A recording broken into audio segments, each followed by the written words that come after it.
èmi kàn ń ṣiṣẹ́ káàkiri location bí location lọ mo dẹ̀ tún drive bọ́ mo kọ rí pé tí ebi bá ń pa mí ara mi á máa gbọ́n màá sáré jẹun yẹn ara mi á balẹ̀ ó wá dé stage kan every evening màá rí drop of blood kí ni irú kí leléyìí mo ṣàròjú ìgbà tó wá di alẹ́ ọjọ́ ìmú ti location bọ̀ mo wá dúró ní junction lẹ́mi tí màá ti ṣeré pa kí n tó wọlé torí mo mọ̀ pé tí n bá wọlé ṣe girama ni màá bá ṣeré pa ni àbí mọ́mí kékeré mo ṣeré pa tán mo bá lọ sílé jẹ́ kí n lọ ease ara mi mo kàn ṣáà rí pé nǹkan yẹn sọ̀kalẹ̀ sí mi níkùn gbì mi ì lè nà rora mọ́ bẹ́ẹ̀nsì ti wá pọ̀ jù mo wá ní káwọn ọmọ lọ sí mission house tó wà wájú lé mi kan lọ bá mi pé àǹtí wá so àǹtí yẹn test mo rò pé kò fẹ́ sọ̀rọ̀ ó wá ṣàfún mi ní pain relief wọn wá ní tó bá ti di àárọ̀ ọ̀la wa àǹtí ẹ máa lọ sí hospital mo ṣe torí aláàjì náà kì í dúró sílé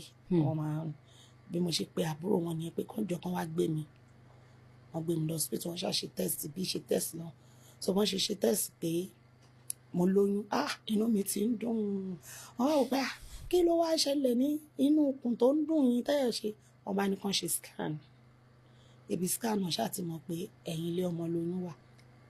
ectopic pregnancy nìyẹn. ṣe ló dàbí pé kọ́run ṣí tàbí kílẹ̀ lánàá kó gbé mi mì bí mo ṣe ń ké ni dókítà mi bá mi ké because wọ́n mọ history mi wọ́n rò pé mo ní ọlọ́run mo sì règùn jọ́nà ṣùgbọ́n mo tọrọ dárí jẹ́ṣẹ̀ mo dẹ̀ nígbàgbọ́ pé ọlọ́run dárí jẹ́ mo ní ọlọ́run irú orí ẹ̀dẹ́ wo ló ṣe fún mi lọ́dún kelòó mo ti 40 nígbà yẹn. yóò mo ṣáà kékeré dókítà gbogbo wọn bẹ̀ mí pé kí n jẹ́ ká tètè lọ ṣe kó gbọ́dọ̀ pẹ́ jù so kí n ṣáà má fọ̀rọ̀ ọ̀gùn bó ṣe operate mi nìyẹn and that was all láti gbà yẹn kò dúró mọ́ kò tẹ̀ wá dúró láàárọ̀ báyìí kí n tẹ̀ wá gbà mo tẹ̀ tó ti fílẹ̀ o oyún rèé o kò wá mọ́. ẹ ní oyún mi. kò sí so alájí ṣàtún ní insist pé ṣé bí méjì ló wà mẹ́ tí kan bá ṣe ìkejì á ṣe ibi tá a tún ti ń ṣe kìtàkìràkìtà pé ọlọ́run á ṣe bíyàwó ẹ̀ ṣe gbógun dìde nìyẹn. oh Alhaji was married. Married man. wọ́n lọ́kọ wọ́n níyàwó rádà. wọ́n níyàwó but ìyàwó ẹ̀ náà sì ń bí. láti bí 7 years tí mo ti ń fẹ́ ìyàwó ẹ̀ wá sílé rárá rí but ó ti ń gbọ́ pé òun fẹ́ nìkan báyìí. ẹ̀yin náà dẹ̀ fẹ́ wọn. ṣé bí mo fẹ́ bímọ tèmi ni mi ní mo fẹ́ dálé onílé rú. gẹ́gẹ́ bó ṣe advice mi pé nígbà tí ó ṣe pé mo ní mo fẹ́ dálé onílé rú ẹni tó bá iye tí wọ́n bá bí ló máa wọ yàrá ẹ̀.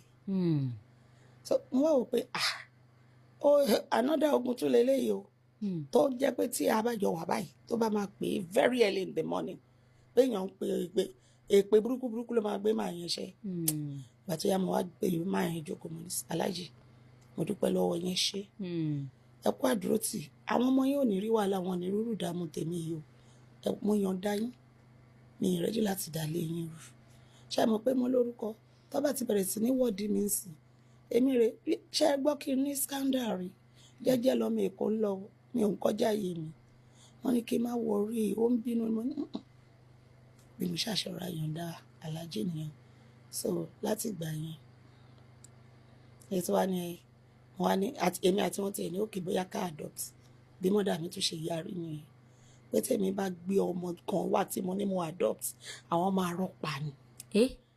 mọ́mí. ibẹ̀ ni mo ti mọ̀ pé mo ti bẹ̀rẹ̀ ìrìn àjò tó dáa báyìí n bá ti adopt sí pẹ́ mo gbà. ṣé ẹ̀mí pé títí dìsìn ẹ̀ tí ní ọmọ. mo kàn jẹ́ ẹnìkan tí òun jẹ́ kí ìrònú ara ẹ̀ kó. mọ́mí ẹ̀ ní rònú. ẹ̀ ní rònú. ìyá mi ò gbọ́dọ̀ rò ó mo believe pé tí ẹ̀mí bá wà ìrètí ń bẹ. mo dẹ̀ tún ní believe kan pé kò sẹ́ni tó kú tọ́jú òkú ẹ̀ sẹ́gbẹ̀ẹ́ títì tó ní kí ló dé tó nítorí kò bímọ. ṣó oríṣiríṣi àwọn míì wà tó ṣe pọ̀ ní nǹkan tó fẹ́ fi ẹ́ ṣe wọ́n kàn fẹ́ tú náà pín ẹ̀ kàn dẹ̀ kọjá lọ ni wọ́n á máa purọ́ fún ẹ tó bá fẹ́ mi wàá bímọ irọ́ náà ni so ó bẹ́tà kó rọra dúró kó má raró kó má yẹ̀yẹ́ rẹ̀ káàkiri Ọlọ́run má jẹ́ ká wáyé asán. Àmín. Ọlọ́run má jẹ́ kọ́rọ̀ wa dàbí ejò tó kọjá lórí àpáta tí ò nípa. Kì í ṣe pé mi ò rò ó, ṣùgbọ́n mi ò ní jẹ́ kí ìrònú nǹkan tí mo mọ̀ wípé tọ́lọ́run bá lòun dé ó dé kó ti wá wé mi dáhùn débi tí màá lọ fi ìrònú para mi. Àwọn kan ń gbógun jẹ èmi ò lè ṣe o torí mo mọ̀ pé Ọlọ́run ní ètò tó dáa fún mi. Wow. Tí mo bá ń rò ó àwọn ìgbésẹ̀ tí mo ti gbé, àwọn ọmọ tí mo ti fọwọ́ mi tọ́, tí mo ní belief pé lọ́jọ́ ọ̀la àwọn ọmọ ni tí mò ń tọ́, ṣùgbọ́n nígbà tó tásìkò kan ṣe wọ́n ò ṣe, kálukú gbọ́ ti ẹ̀yìn. Ṣé ọmọ àbúrò tí mo tọ́ àbí tí mo ṣe ìyàwó fún tó dijọ́ wedding táàbúrò sọ fún mi pé dáadáa o ẹ̀ lè jókòó ń bẹ̀ yẹn o, èèyàn bá nogún kó nọ́gbọ̀n, èmi ni mo bí nǹkan mi. Ó wá ní kí n máa rò ó, sórí iṣẹ́ tí mò ń ṣe yìí Ọlọ́run kan fi dá mi lọ́lá ni, so that mi ní ráyè rò, mi ò dẹ̀ ní rò.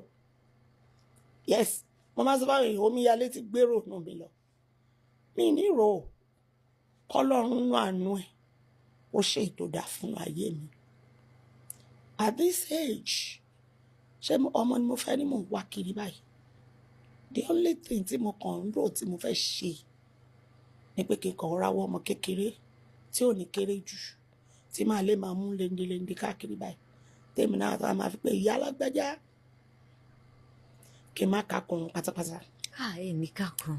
Torí mo ṣe kúrò lákàtà ìyá mi ni 3 years ago ni mo decide pé gbogbo gbèsè tí mo fẹ́ gbé wọn jẹ́ kí n ṣe. Tó ẹ pé mo ti kúrò ńbẹ̀ ni màá ti adopt pé ṣọ́ fẹ́ mú mi, ṣùgbọ́n mo jẹ́ nìkan tó máa ń gbọ́ ọ̀rọ̀ àwọn òbí